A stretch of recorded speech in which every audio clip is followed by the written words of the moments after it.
जी की जय हो। सज्जनों, मैं निवेदन कर रही थी कि इस संसार में कोई किसी का साथ देने वाला नहीं है। एक दृष्टांत के माध्यम से मैं निवेदन करूं। एक बुजुर्ग व्यक्ति थे, बड़े बुजुर्ग थे, उम्र भी हो चली थी, 90-95 वर्ष की अवस्था हो चुकी थी। जीवन का अंतिम क्षण है, खाट पर पड़े हुए हैं। जीवन भर उन्होंने जो किया सो किया, लेकिन कहते हैं कि जब बुढ़ापा आता है तो कम से कम परिवार से मुख मोड़ करके परमात्मा का हमें फिर चिंतन करना चाहिए, यदि अपना कल्याण चाहते हैं, यदि अपनी मृत्यु को संवारना चाहते हैं। लेकिन ये बुजुर्ग व्यक्ति, इनका मन अभी भी संसार में लगा हुआ है, खाट पर पड़े हुए हैं,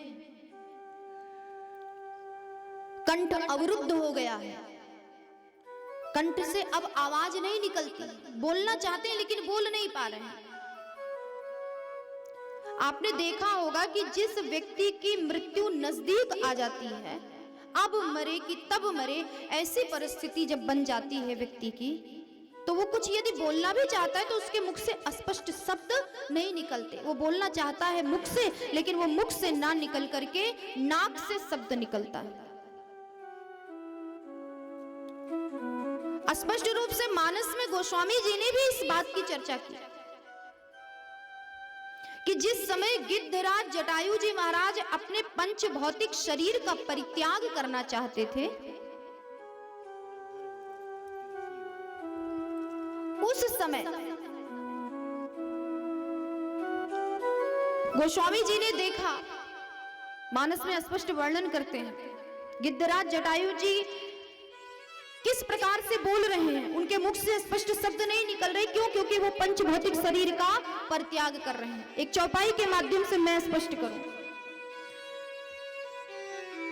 सुई मामिलो चने गोचर आंगे, सुई मामिलो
लोचन गोचर आंगे, राघव नाथ देह के खांगे। ये आंगे और खांगे, ये दोनों शब्द कहां से निकलता है? ये नाक से निकल रहा है। स्पष्ट मुख से जटायु जी के अब कोई शब्द नहीं निकला, बोल नहीं पा रहे। इससे सिद्ध हो गया कि जटायु जी वास्तव में मृत्यु लोक को त्यागना चाहते हैं। उसी प्रकार से इस व्यक्ति की भी स्थिति ऐसी बनी हुई है, अब इसकी मृत्यु हो कि तब मृत्यु। परिवार के जितने भी लोग हैं वो सब आसपास आकर के खड़े हैं, अगल बगल सब खड़े हैं, बेटा है, बहुएं हैं, नाती पोते सब खड़े हुए हैं। सब यही विचार कर रहे हैं कि ना जाने कब किस क्षण पिताजी की मृत्यु हो जाए, इनका प्राणांत हो जाए। वृद्ध पिता, समय नजदीक है, मृत्यु की अवस्था, मुख से कुछ बोलना चाहता है लेकिन बोल नहीं पा रहा। लेकिन धन्य है ये वृद्ध, इनका मन अभी भी संसार में लगा हुआ है। ये परिवार से, संसार से अपने मन को विमुख ही नहीं कर पा रहे हैं, और करे भी तो कैसे करें। यही तो विडंबना है। जन्म जन्म मुनि जतन कराही, जो ऋषि महात्मा अंतराम मुख आवत नहीं। यत्न करते रहते हैं, तप करते हैं, ध्यान करते हैं, यज्ञ करते हैं, अनुष्ठान करते हैं। क्यों? क्योंकि हमारी मृत्यु संवर जाए। मरते समय यदि हमें भगवान की गोद ना मिले तो कम से कम यदि एक बार मुख से राम का नाम ही निकल जाएगा तो हमारा उद्धार हो जाएगा। इसी के लिए सारे यत्न करते हैं, सारे परिश्रम करते हैं। लेकिन वो राम का नाम इतनी आसानी से तो निकल नहीं सकता, नहीं निकलता है। तो इनका कैसे निकल सकता है? ये अभी भी उसी संसार में रमे हुए, मन संसार में लगा हुआ है। अब जिस आंगन में ये पड़े हुए थे, इनकी खाट पड़ी हुई थी, उस खाट पे ये पड़े हुए थे। उसी आंगन में कुछ दूर पर एक गाय की बछिया बंधी हुई थी, गाय की बछिया बंधी हुई थी। उस बछिया के सामने एक झाड़ू रखी हुई थी, जिस झाड़ू से हम घर की सफाई करते हैं, वही झाड़ू रखी हुई। बछिया वो झाड़ू चबाए जा रही थी अपने मुख से। वृद्ध व्यक्ति की दृष्टि उस बछिया पर पड़ी जो झाड़ू चबा रही थी। तो वो मानो अपने पुत्रों से ये कहना चाह रहे थे, बताना चाह रहे थे कि कोई तो बछिया के सामने से झाड़ू को हटा दो, बछिया झाड़ू चबा रही है। लेकिन कोई उनकी बात समझ ही नहीं पा रहा था कि आखिर पिताजी कहना क्या चाहते हैं। किसी को कुछ समझ में नहीं आ रहा था। बस बार बार मुख से तो आवाज निकल नहीं रही थी, क्योंकि मरते समय व्यक्ति का कंठ अवरुद्ध हो जाता है, आवाज नहीं निकल रही। इसलिए हाथ से इशारा करते हैं कि कोई सामने से, बछिया के सामने से झाड़ू को हटा दो। इशारा करके समझाना चाहिए, लेकिन किसी के समझ में नहीं आ रहा। अब जब बार बार इशारा कर रहे हैं तो जो बेटे खड़े थे उनमें से एक बेटे के मन में भाव आया कि हमें ऐसा लगता है कि पिताजी ने कुछ अवश्य सोना चांदी धन संपदा यहीं कहीं जमीन में गाड़ करके रखे हैं। सो जानते हैं कि अब किसी भी समय हमारी मृत्यु हो सकती है, प्राण जा सकते हैं, इसलिए जीवन भर तो इन्होंने हमें कुछ दिया लिया नहीं, कुछ नहीं दिया। अब मृत्यु के समय हो सकता है कि ये हमें बता करके जाना चाहते हो कि कहां पर सोना चांदी धन गाड़ करके रखें। वाह हरे कलयुग की संतान, जिस संतान के पीछे हम जीवन नष्ट कर देते हैं। जिस बच्चे को एक माँ जन्म देती है, माता पिता उसे पाल पोस करके बड़ा करते हैं, जो बच्चा उंगली पकड़ करके चलना सीखता है, आज उस बच्चे के हृदय में उस पुत्र के लिए, माता पिता के लिए कोई प्रेम नहीं है। पिता मर रहा है, मरने दो, बुढ़ा मर रहा है, मर जाने दो, हमें इसकी चिंता नहीं है, लेकिन जाते जाते पिता हमें धन दे जाए। ऐसे संतान के पीछे हम जीवन बर्बाद कर देते हैं। ऐसे संतान के लिए हम परमात्मा को भूल जाते हैं। धिक्कार है ऐसे मानव जीवन। बेटे को जरा भी दुख नहीं है कि हमारे पिता का न जाने कब प्राण छूट जाए, कब शरीर छूट जाए। बस धन का लोभ आ गया। और वही बेटा कह रहा जीवन भर कुछ दिया नहीं, लिया नहीं। अरे जिसने पाल पोस करके बड़ा किया, पढ़ाया लिखाया, उस काबिल बनाया, उस पिता के बारे में कहता है कि बेटा कि हमें कुछ दिया नहीं। उस बेटे के मन में जब धन का लोभ आ गया, बहुत प्रकार से पहले तो पूछने का प्रयास किया, कहां पर धन गाड़ करके रखा है, जल्दी से बता दीजिए कहां पर रखा है। लेकिन पिता बोले तो कैसे बोले, कंठ तो बंद हो गया, बोल ही नहीं पा रहा, बस इशारा कर रहा है।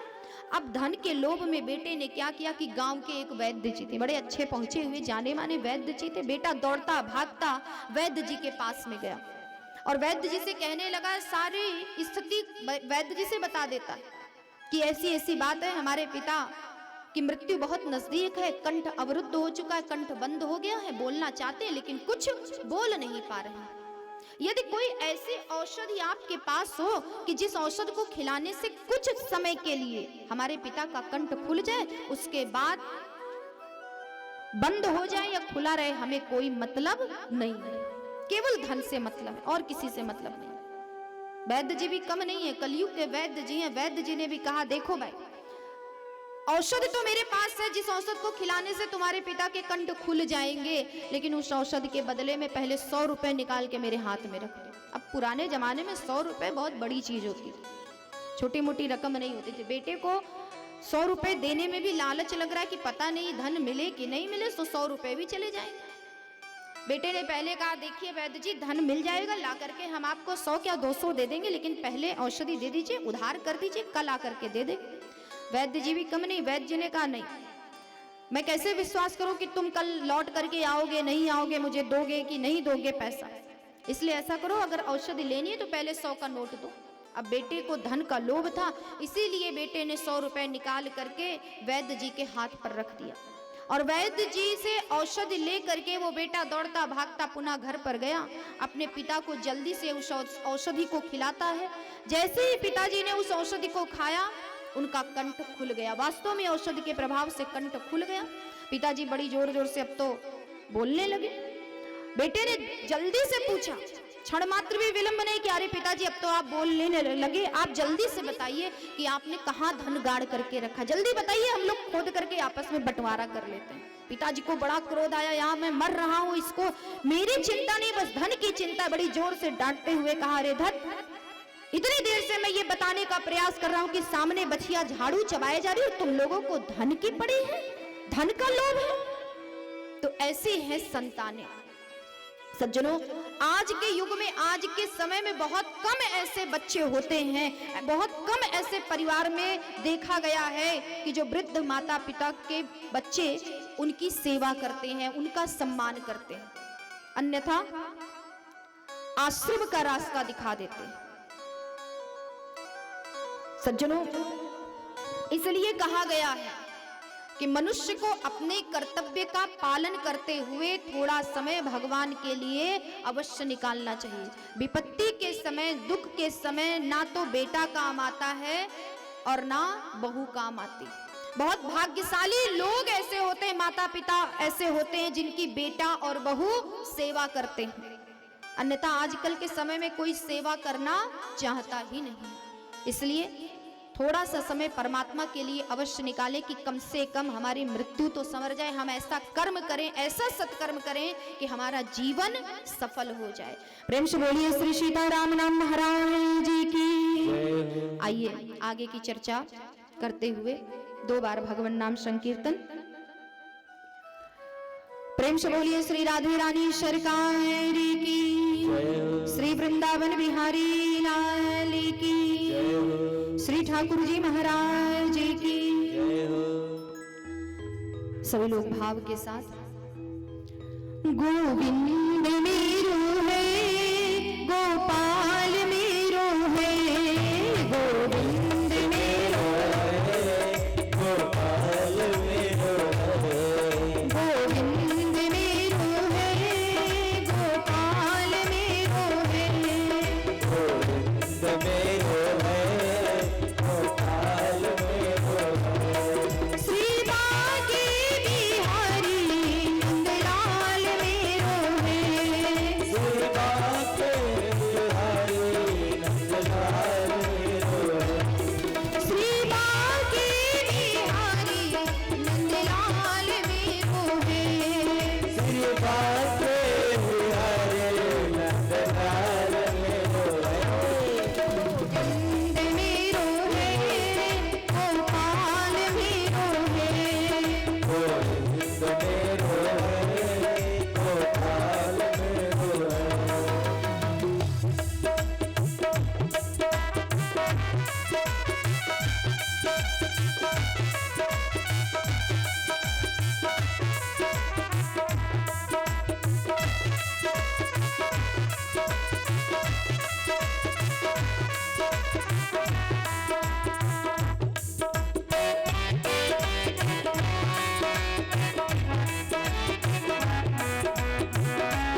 गोविंद मेरो है गोपाल मेरो है, गोविंद मेरो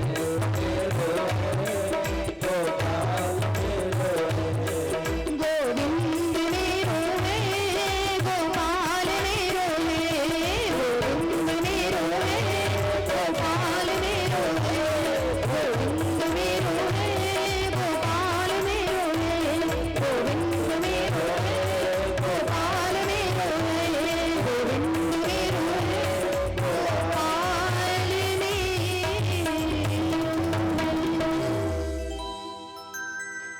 प्रेम से बोलिए वृंदावन बिहारी लाल की, श्री भागवत भगवान की।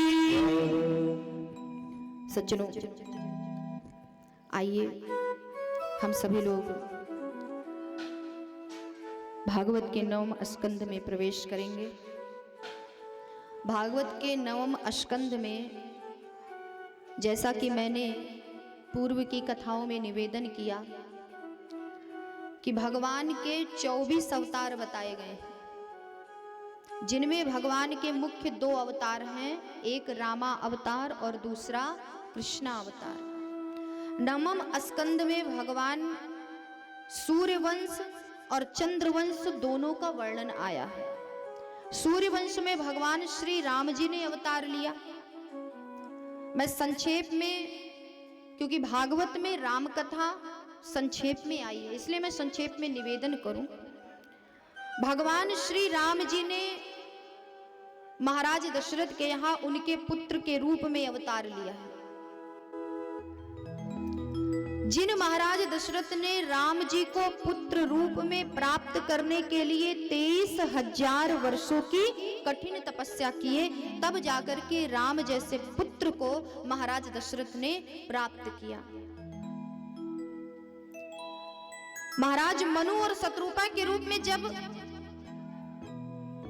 भगवान को पुत्र रूप में प्राप्त करने के लिए दोनों पति पत्नी ने, मनु और शत्रुपा ने 23,000 वर्षों की कठिन तपस्या की। कैसे कैसे तपस्या किया, मानस में बाबा ने वर्णन किया कि करही आहार सागे फल कंदा, करही आहार सागे फल कंदा, करही आहार सागे फल कंदा, करही आहार सागे फल कंदा, सुनी रही ब्रह्म सच्चिदानंदा,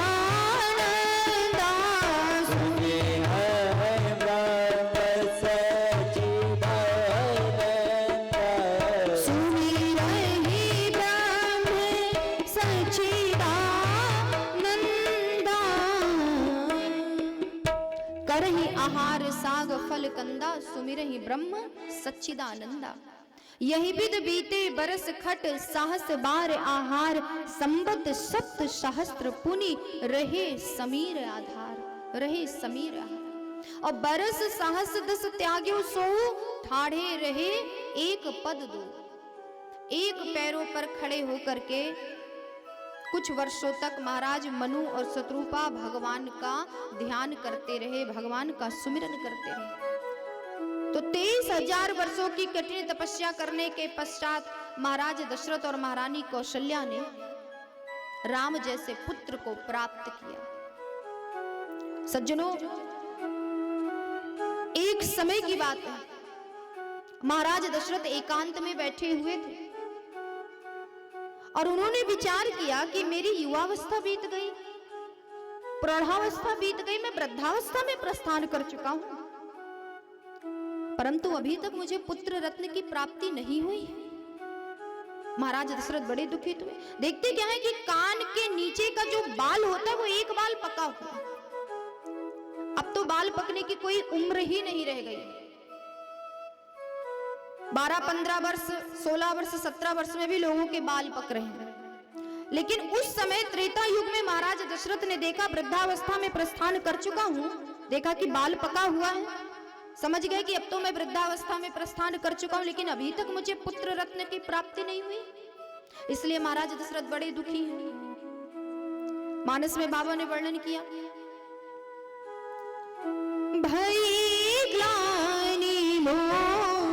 रे सुत नाही भई ग्लानि मोरे सुत नाही। एक बार भूपति मन माही एक बार भूपति मन माही भई ग्लानि मोरे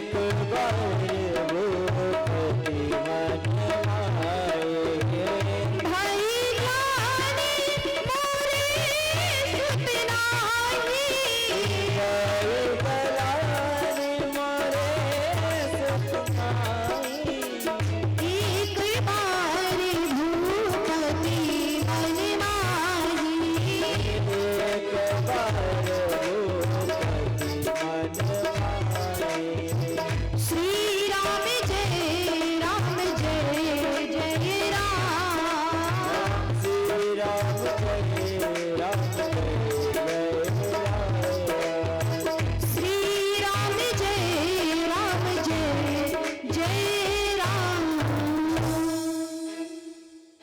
भई ग्लानि मोरे सुत नाही एक बार भूपति मन माही। महाराज दशरथ को बड़ा दुख हुआ, बड़ी चिंता हुई कि वृद्धावस्था में प्रस्थान कर चुका हूं, लेकिन अभी तक मुझे पुत्र रत्न की प्राप्ति नहीं हुई है। क्या मेरा वंश ऐसे ही नष्ट हो जाएगा?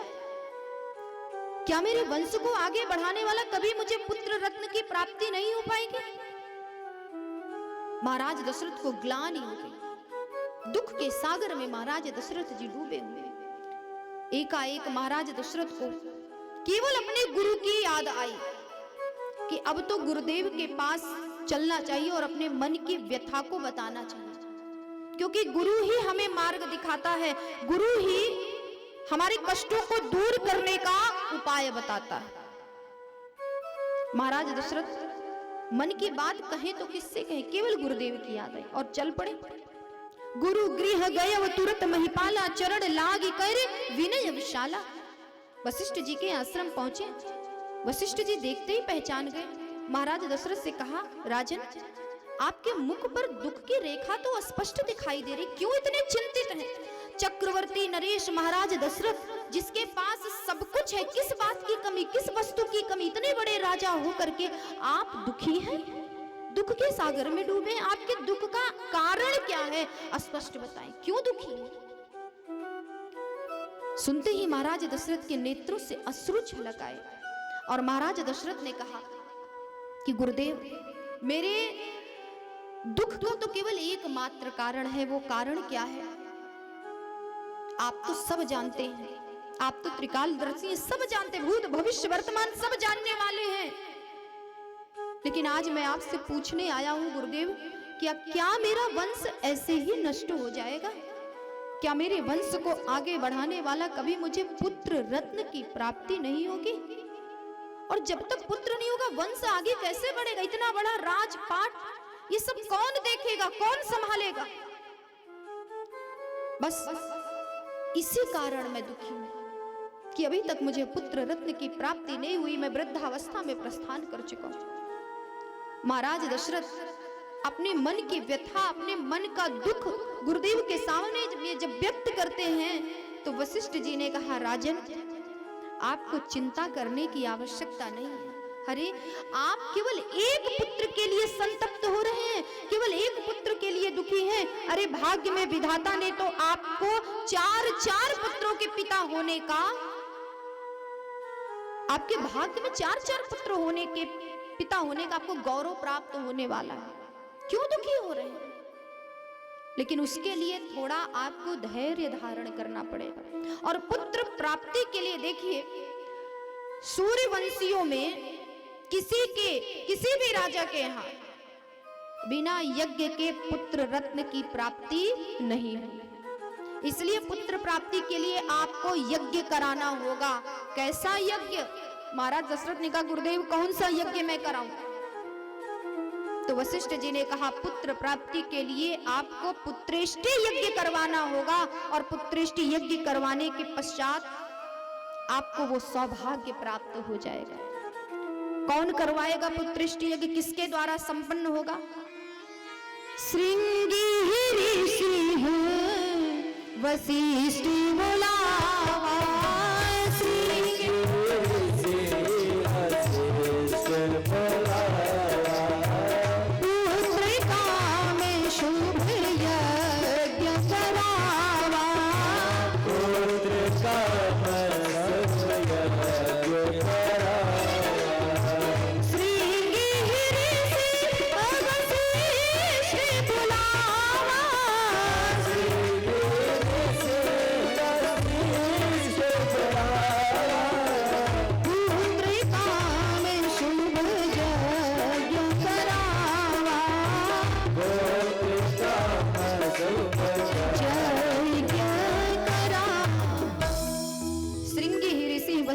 बुलावा पुत्र काम शुभ यज्ञ करावा।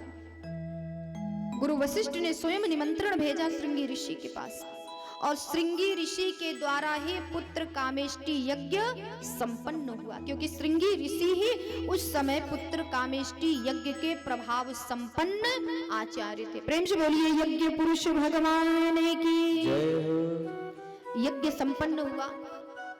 अग्नि देवता अपने हाथों में पायस यानी खीर के प्रसाद को लेकर के प्रकट हो गए और महाराज दशरथ के हाथों में उस प्रसाद को रखते हुए आज्ञा देते हैं कि जाइए अपनी तीनों रानियों को इस प्रसाद को बराबर बराबर बांट दीजिए, खिला दीजिए। बड़े प्रसन्न हुए महाराज दशरथ, महल में गए, अपनी तीनों रानियों को बुलाया और प्रसाद का बंटवारा कर दिया। उस प्रसाद को ग्रहण करते ही महाराज दशरथ की तीनों रानियां गर्भवती हो गई। जा दिन ते हरि गर्भ ही आए, सकल लोक सुख संपत्ति छाए। जिस दिन से भगवान माताओं के गर्भ में आए उस समय से मानो अयोध्या दिव्य हो गई। स्वयं लक्ष्मी जी का साक्षात निवास स्थान अयोध्या में हो गया। और इस प्रकार समय धीरे धीरे व्यतीत होने लगा। ऋतुराज बसंत ऋतु का आगमन हो गया। नौमी तिथि के चैत्र मास में भगवान श्री राम का प्राकट्य हो गया। प्रेम से बोलिए श्री राघवेंद्र सरकार की, श्री वृंदावन बिहारी लाल की जय हो। इस प्रकार से भगवान महाराज दशरथ के यहाँ उनके पुत्र के रूप में अवतार लेकर के महाराज दशरथ के दुख को सदा सदा के लिए दूर कर दिया। सज्जनों, श्री सुखदेव जी महाराज परीक्षित को कथा श्रवण करा रहे हैं। संक्षेप में राम कथा सुनाई। महाराज परीक्षित को अब चंद्रवंश की, सूर्यवंश की कथा श्रवण करा दिए। अब चंद्रवंश की कथा श्रवण करा रहे हैं। सुखदेव जी महाराज परीक्षित से कहते हैं कि राजन, मैं आपसे एक बात कहना चाहता हूं। चंद्रवंश में एक बड़े विचित्र राजा हुए और जिनका नाम है, बड़े यशस्वी राजा है जिनका नाम है रंतिदेव। नाम रंतिदेव है। ऐसा यशस्वी राजा दूसरा चंद्रवंश में कोई हुआ ही नहीं रंतिदेव के अलावा। ऐसे यशस्वी, मनस्वी, तेजस्वी राजा है, भगवान के भक्त हैं, धर्मात्मा हैं, प्रजा का पालन करते हैं। सज्जनों, लेकिन उन राजा के वंश में पूर्व जन्म के राजाओं के द्वारा किए गए पाप के कारण, पूर्व जन्म में किए गए पाप के कारण परिणाम यह हुआ कि रंतदेव महाराज की धरती ही सूख गई, सूखा पड़ गया। सारी प्रजा में दुर्भिक्ष पड़ गया। रंतदेव की प्रजा भूखों मरने लगी। रंतदेव ने अपने खजाने को सारी प्रजा में बांट दिया कि प्रजा को हमारी किसी प्रकार का कोई कष्ट ना हो। 12 वर्षों तक बरसात नहीं हुई। रंतदेव के राज्य में सूखा पड़ गया। ऐसा दुर्भिक्ष पड़ा, ऐसा सूखा पड़ा। सुखदेव जी कहते हैं, परीक्षित, ऐसी परिस्थिति एक दिन आ गई कि रंतदेव के विशाल भंडारे में केवल 250 ग्राम चावल बचे हैं। केवल 250 ग्राम चावल, 1 पाव चावल केवल बचे हैं। रंतदेव ने अपनी पत्नी से कहा कि आप इन्हीं चावलों को पका करके प्रभु को भोग लगाएं और इसी को हम लोग ग्रहण करेंगे, प्रसाद पालेंगे भगवान का। पत्नी उस चावलों को पका करके जैसे ही भगवान को भोग लगाने के लिए चली, भोग लगा करके जैसे ही रंतदेव, राजा रंतदेव के सामने में थाली में परोस करके भोजन रखा गया, वो चावल रखा गया जो 1 पाव चावल बचा हुआ था, उसी समय एक विप्र देवता, एक ब्राह्मण देवता का आगमन हो गया। और वो ब्राह्मण देवता राजा रंतदेव से कहने लगे कि महाराज, बड़ी जोरों की भूख लगी हुई है, कुछ भोजन मिलेगा क्या? धन्य है राजा रंतदेव, अपने आगे की थाली को उस ब्राह्मण के सामने में रख दिया और हाथ जोड़ करके कहा कि हमारे राज्य में, हमारे द्वार पर कोई ब्राह्मण भूखा चला जाए, ये हम सहन नहीं कर सकते। आप प्रेम से जो कुछ भी है वो आप ग्रहण करिए। विप्र देवता ने उन चावलों को ग्रहण किया, उस भोजन को ग्रहण करके वहां से चले गए। रंतिदेव की पत्नी बगल में खड़ी है, सब देख रही है। राजा रंतिदेव ने पत्नी से कहा, कोई बात नहीं, सब भगवान की इच्छा है। ऐसा करो कि जल है ना, जल ही ले आओ, तुलसी दल डाल करके भगवान को भोग लगा करके जल ले आओ। आज हम दोनों जल पी करके ही रात्रि व्यतीत करेंगे। रंतिदेव की पत्नी जल में तुलसी दल डाल करके जैसे ही पतिदेव के सामने में रखती है, सज्जनों, उसी समय एक चांडाल अपने कुत्तों को साथ में लेकर के वहां पर उपस्थित हो गया, राजा के द्वार पर आ गया। और वो चांडाल राजा से बोला कि महाराज, मैं तो बहुत प्यासा हूं और मेरे कुत्ते भी बड़े प्यासे हैं, इनको भी बड़ी प्यास लगी। रंतिदेव ने कहा, नहीं नहीं, आप प्यासे नहीं रहिए, ये जल लीजिए, आप स्वयं पीजिए और अपने कुत्तों को भी ये जल पिलाइए। रंतिदेव के नेत्रों में जब कुत्तों को देखते हैं कि कुत्ते जल पी रहे हैं, तो उनको देख करके रंतिदेव के नेत्रों में अश्रु भर आए, आंखें नम्र हो गई, आंखों में अश्रु आ गए। हाथ जोड़ करके रंतिदेव ने भगवान से प्रार्थना की, ऊपर की ओर नभमंडल की ओर देख करके भगवान से कहते हैं कि हे गोविंद, यदि तुम मेरी वाणी को सुन रहे हो तो मेरी आपसे केवल एक ही प्रार्थना है, एक ही प्रार्थना करता हूं कि ना कामे हम गतिमीश्वरात् परमाष्ठिरितमपूर्भवं आरती प्रपेद्य अखिलम देहि भाजामन्ता स्थितो येन भवन्ति दुःखः। रंतिदेव ने कहा कि हे प्रभु, हे गोविंद, मुझे स्वर्ग नहीं चाहिए, मेरे मन में वैकुंठ जाने की बिल्कुल भी कामना नहीं है, वैकुंठ जाने की बिल्कुल भी आकांक्षा नहीं है। मेरे मन में सृष्टि का, समस्त संसार का राजा बनने की भी कामना नहीं है। मैं आपसे मुक्ति भी नहीं चाहता, मैं तो आपसे केवल एक वर चाहता हूं, केवल एक वरदान चाहता हूं कि संसार के जितने भी दुखी प्राणी हैं, उनके हृदय में बैठ करके उनके दुख का मैं सदैव अनुभव करता रहूं, और मेरे पास जितना भी सुख है वो सब का सब सुख उन दुखी प्राणियों को प्राप्त हो जाए। मुझे और आपसे कुछ नहीं चाहिए, और एक बस इतनी सी कामना है, इतनी ही आकांक्षा है कि मालिक इतना दीजिए जामे कुटुंब समाए, मालिक इतना दीजिए जामे कुटुंब समाए, मैं भी भूखा ना रहूं, साधु भी भूखा, मैं भी भूखा ना रहूं, साधु न भूखा जाए। हे परमात्मा, बस आप मुझे इतना प्रदान करना कि मैं भी भूखा न रहूं, और मेरे द्वार पर यदि कोई अतिथि आ जाए, कोई संत आ जाए, कोई ब्राह्मण आ जाए, तो मेरे द्वार से कोई भूखा ना जाए। बस इतना मुझे चाहिए और आपसे कुछ नहीं चाहिए। सज्जनों, परमात्मा रंतिदेव की प्रार्थना सुन करके प्रसन्न हो गए।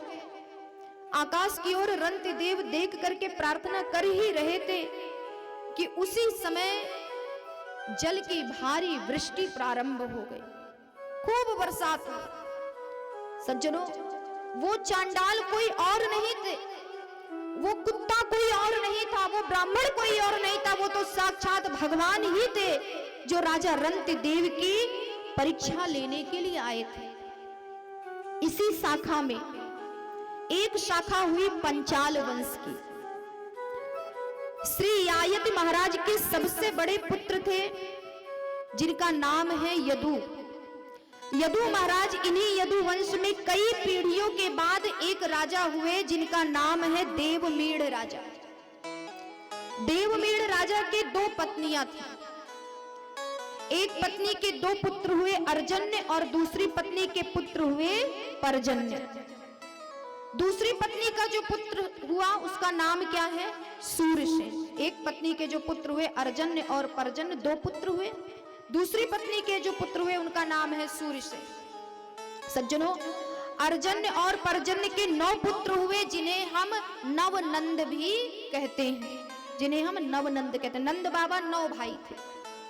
नंद बाबा जो गोकुल में रहते हैं और उनकी दूसरी पत्नी जो है, उनके एक बेटा है सूरसेन।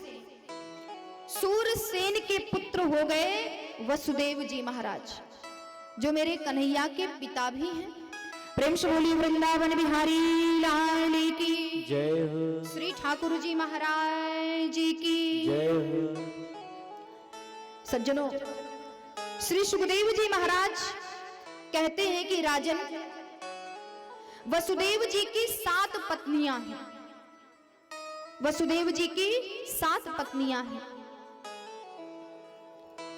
सबसे छोटी पत्नी का नाम है देवकी, और दूसरे नंबर की जो पत्नी है वो रोहिणी जी है, जो यशोदा जी की सखी है, यशोदा जी की सहेली है। भगवान श्री कृष्ण माता देवकी के गर्भ से जन्म लेते हैं, अवतार लेते हैं, और माता रोहिणी के पुत्र हैं बलराम। बलराम भी कई भाई हैं। उनके भाइयों का नाम है बल, गद, सारण, दुर्मद, विपुल, ध्रुव आदि बलराम जी के भाई हैं। सबसे छोटी महारानी देवकी के 8 पुत्र हुए। 8 में सबसे बड़े का नाम है कीर्तिमान। कीर्तिमान से लेकर के 6 पुत्रों को दुष्ट कंस ने उनका वध कर दिया, उनका वध कर दिया। मथुरा में जन्म लिया, गोकुल में भगवान श्री कृष्ण पलना झूले, और वृंदावन में जाकर के भगवान ने अपनी माधुर्य लीला की। मथुरा में आकर के कंस आदि दुष्टों का भगवान ने संहार किया। जरासंध के भय से भगवान मथुरा नगरी को छोड़ करके द्वारिका को चले गए। कौरव और पांडवों का भगवान ने युद्ध कराया। उद्धव जी को उपदेश करने के पश्चात भगवान श्री कृष्ण अपने धराधाम को छोड़ करके, पृथ्वी को छोड़ करके पुनः अपने धाम को लौट गए, अपने धाम को चले गए। इतना कह करके सुखदेव जी महाराज शांत हो गए, चुप हो गए। प्रेम से बोलिए सुखदेव भगवान की जय। हजारों संत बैठे हुए सब स्तब्ध हो गए, श्रोता बनकर के सब शांति से बैठे हुए। सुखदेव जी जब चुप हो गए, इतना कह करके शांत हो गए, तो अब राजा परीक्षित सुखदेव जी के चेहरे की ओर देख रहे हैं, उनके मुख को देख रहे हैं। परीक्षित जी बोले, गुरुदेव हो गई कृष्ण कथा? सुखदेव जी बोले, हाँ, अभी तो मैंने कृष्ण कथा सुनाई, तुमने सुना नहीं क्या? हो गई कृष्ण कथा। राजा बोले, पूरी हो गई कथा? सुखदेव जी ने कहा, हाँ, पूरी हो गई कथा। सज्जनों, आज राजा परीक्षित सुखदेव जी से कहते हैं कि आपने जो चंद्रवंश और सूर्यवंश की कथा मुझे सुनाई है, उसमें मेरे कन्हैया की कथा को आपने विस्तार से नहीं सुनाया। कृपा करके मुझे मेरे कन्हैया की कथा को विस्तार से सुनाइए। मैं विस्तार से सुनना चाहता हूं कि कैसे मेरे प्रभु ने अवतार लिया और क्यों मेरे प्रभु को अवतार लेना पड़ता है। जिसने गर्भ में जाकर के मेरी रक्षा की, जिसने मेरी बाबाओं की हर समय प्रत्येक परिस्थिति में उनकी रक्षा करते रहे, मैं उनकी कथा इस प्रकार से नहीं सुन सकता, मुझे विस्तार से सुनाइए। परीक्षित जी निवेदन कर रहे हैं सुखदेव जी से। सज्जनों, आज सुन करके सुखदेव जी महाराज बड़े प्रसन्न हुए। परीक्षित जी की सराहना कर रहे हैं कि आप जैसा श्रोता मैंने आज तक नहीं देखा। आपकी बुद्धि भगवान श्री कृष्ण की कथा में है, कथा के प्रति आपके हृदय में इतना प्रेम आप जैसे श्रोता तो मैंने देखा ही नहीं। सुखदेव जी आज्ञा देते हैं कि राजन, जाओ थोड़ा जलपान कर लो, कुछ ग्रहण कर लो। लेकिन परीक्षित जी ने कह दिया कि हे गुरुदेव, मुझे ना तो भूख लगती है ना प्यास लगती है, मैं क्या ग्रहण करूं? भगवान की ऐसी कथा है, कथा की ऐसी महिमा कि जब से मैं कथा सुन रहा हूं, ना तो भूख लगती है ना तो प्यास लगती है। आपके मुख रूपी चंद्रमा से गोविंद की मैं अमृतमयी कथा का पान कर रहा हूं, तो इस अमृत को छोड़ करके मैं और कौन सा अमृत रस पान करूं? इस अमृत के सामने तो संसार के सारे अमृत छोटे हैं, सब तुच्छ है। मैं ऐसी कथा रूपी अमृत का रसपान कर रहा हूं इस अमृत के सामने, अब मुझे कोई दूसरा अमृत नहीं पीना है। बस इतना ही निवेदन है कि आप मुझे मेरे प्रभु की कथाओं को श्रवण कराएं। प्रभु का जन्म कैसे भगवान ने अवतार लिया। परीक्षित जी महाराज सुखदेव जी से निवेदन कर रहे हैं। सज्जनों, इसलिए सुखदेव जी महाराज कहते हैं कि परीक्षित, तुम्हारी बुद्धि, नैष्ठिक बुद्धि वसुदेव की कथा में है, कृष्ण की कथा में है, इसलिए ये जान करके मुझे परम आनंद प्राप्त हुआ। इसलिए मैं तुम्हें विस्तार से सुनाऊंगा। आज सुखदेव जी महाराज परीक्षित से कहते हैं, परीक्षित तुम राजर्षि नहीं, राजर्षितर नहीं हो, तुम राजर्षि सप्तम हो।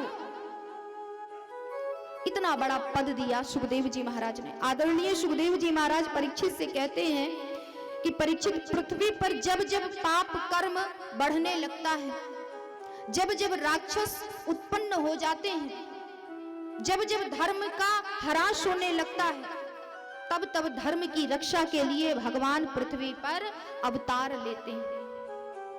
यदा यदा हि धर्मस्य ग्लानिर्भवति भारत अभ्युत्थानम् धर्मस्य तदात्मानं सृजाम्यहम् परित्राणाय साधूनां विनाशाय च दुष्कृतां धर्म संस्थापनार्थां संभवामि युगे युगे, संभवामि युगे युगे। भगवान का अवतार क्यों होता है? यदा यदा ही धर्मस्य ग्लानिर्भवत भारत। अर्जुन को उपदेश देते हुए कन्हैया कहते, क्योंकि अर्जुन ने भी भगवान से वही प्रश्न किया कि आपको पृथ्वी पर मनुष्य के रूप में अवतार क्यों लेना पड़ता है कन्हैया? तो भगवान ने कहा कि जब जब पृथ्वी पर राक्षसों का अत्याचार बढ़ जाता है, जब जब पृथ्वी पर पाप की अधिकता हो जाती है, पाप लोग अधिक करने लगते हैं, तो पृथ्वी त्राहिमाम त्राहिमाम त्राहिमाम करने लगती है। उस समय माता पृथ्वी गौ का रूप धारण करके, गाय का रूप धारण करके देवताओं से सहायता मांगने के लिए जाती है। और समस्त देवता ब्रह्मा जी के पास में जाते हैं। ब्रह्मा जी ने कहा कि अब आप लोगों को चिंता करने की आवश्यकता नहीं है, शीघ्र अतिशीघ्र मेरे प्रभु का अवतार होने वाला है, और वो अवतार लेकर के माता पृथ्वी के दुखों को दूर करेंगे, ब्राह्मणों के दुखों को दूर करेंगे, संतों के दुखों को दूर करेंगे। ब्रह्मा जी ने कहा कि मथुरा में वसुदेव नाम के राजा होंगे, उनकी पत्नी का नाम होगा देवकी, जिनके गर्भ से नारायण का प्राकट्य होगा। प्रेम से बोलिए वृंदावन बिहारी लाल की जय।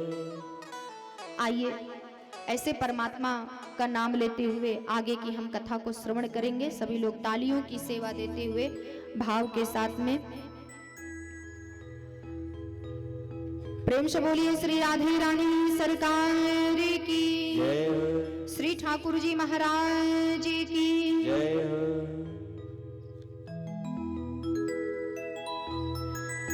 सभी लोग मीठी मीठी तालियों की सेवा देते हुए। झरी की पगड़ी बांधी सुंदर आँखों वाला, कितना सुंदर लागे बिहारी, कितना लागे प्यारा। झरी की पगड़ी बांधी सुंदर आँखों वाला, कितना सुंदर लागे बिहारी, कितना लागे प्यारा। हो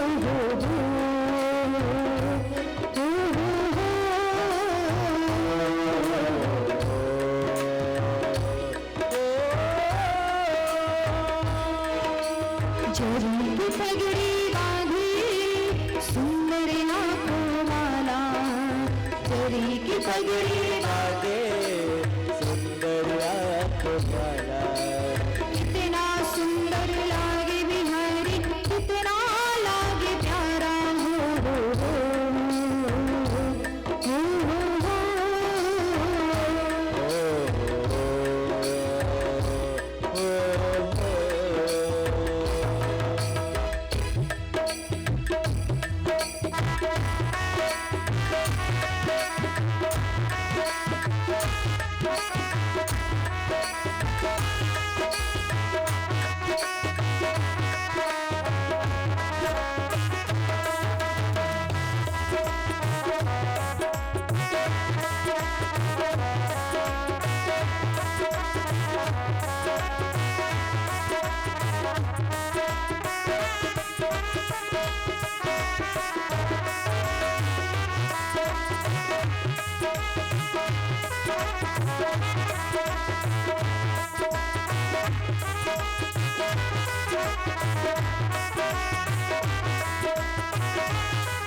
होठों पे बंसी बाजे।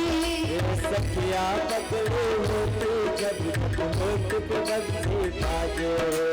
हे चंदा मेरा सावरा तारे है गालिबा। हे चंदा मेरा सावरा तारे है गालिबा। हे चंदा मेरा सावरा तारे है गालिबा। हे चंदा मेरा सावरा तारे है गालिबा। कितना सुंदर लागे बिहारी, कितना लागे प्यारा हो हो हो।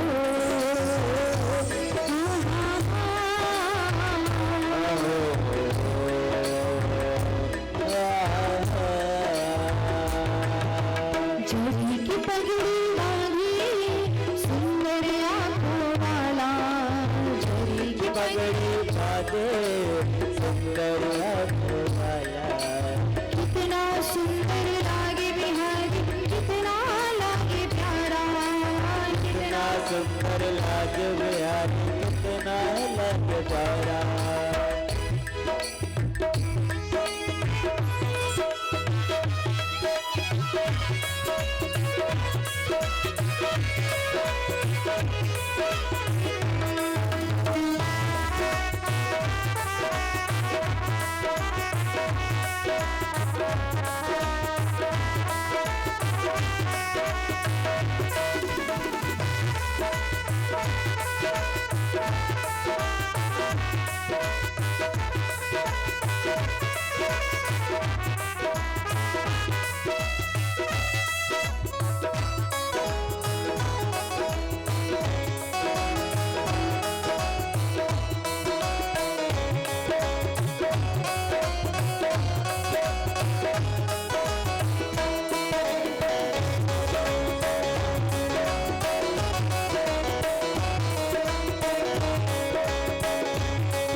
लट घुंघराले बाल तेरी गोरी गोरी गाल। लट घुंघराले बाल तेरे गोरे गोरे बाल।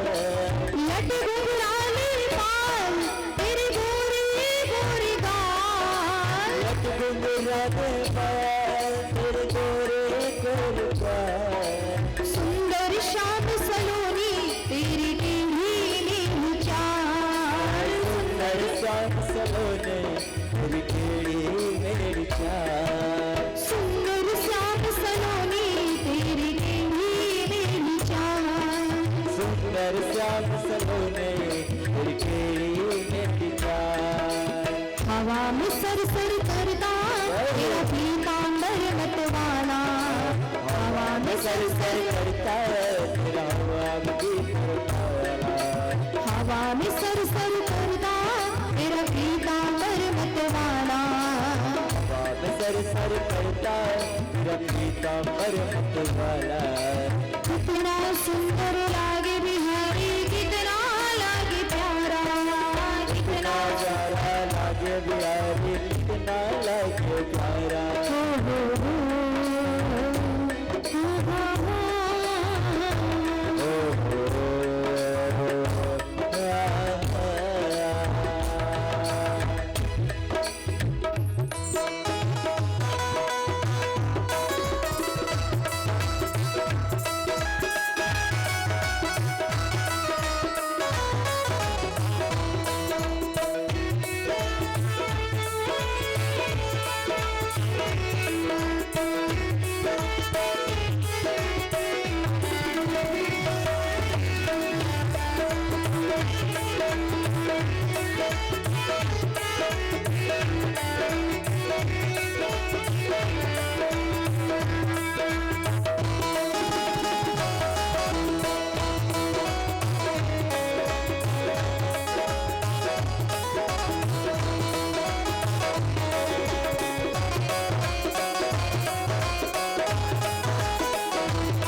जब बंसी बजावे तब मोर नाच दिखावे। जब जब बंसी बजाए तो मोर भी नाच दिखाए। जब जब बंसी बजावे तब मोर भी नाच दिखावे। यमुना में लहरें उठती और कोयल कुहू कुहू गाए। यमुना में लहरें उठती और कोयल कुहू कुहू गाए। अरे यमुना में लहरें उठती और कोयल कुहू कुहू गाए। अरे यमुना में लहरें उठती और कोयल कुहू कुहू गाए। हाथ में कंगन पहने और गले में झंडी माला। हाथ में कंगन पहने और गले में झंडी माला। हाथ में कंगन पहने और गले में झंडी माला। हाथ में कंगन पहने और गले में झंडी माला। कितना सुंदर लागे बिहारी, कितना लागे प्यारा। कितना सुंदर लागे बिहारी, कितना लागे प्यारा। कितना सुंदर लागे बिहारी, कितना लागे प्यारा। कितना सुंदर लागे बिहारी, कितना लागे प्यारा। कितना सुंदर लागे बिहारी, कितना लागे प्यारा। कितना सुंदर लागे बिहारी, कितना लागे प्यारा। कितना सुंदर लागे बिहारी, कितना लागे प्यारा। कितना सुंदर लागे बिहारी, कितना लागे प्यारा। कितना सुंदर लागे बिहारी, कितना लागे प्यारा। प्रेम से बोलिए वृंदावन बिहारी लाल की जय हो, श्री ठाकुर जी महाराज जी की जय हो। सज्जनों, पुनः आइए उसी स्थान पर चलते हैं जैसा कि सुखदेव जी महाराज परीक्षित से कहते हैं कि परीक्षित, वसुदेव गृही साक्षात् भगवान पुरुषः पराः जनुष्यते तत्त्यार्थ संभवन्तु सुरस्त्रियः। सज्जनों, गोकुल में नंद जी की भार्या यशोदा जी निवास करती हैं। यशोदा जी के यहाँ परात्पर प्रभु की दिव्यमयी चिन्मयी माया पुत्री के रूप में अवतार लेकर के जाती है।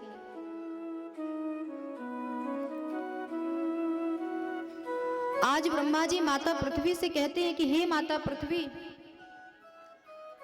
आपके संकट को दूर करने के लिए भगवान शीघ्र अतिशीघ्र अवतार लेंगे, चिंता मत कीजिए। लेकिन हमारा भी कर्तव्य बनता है। देवता लोग बोले क्या?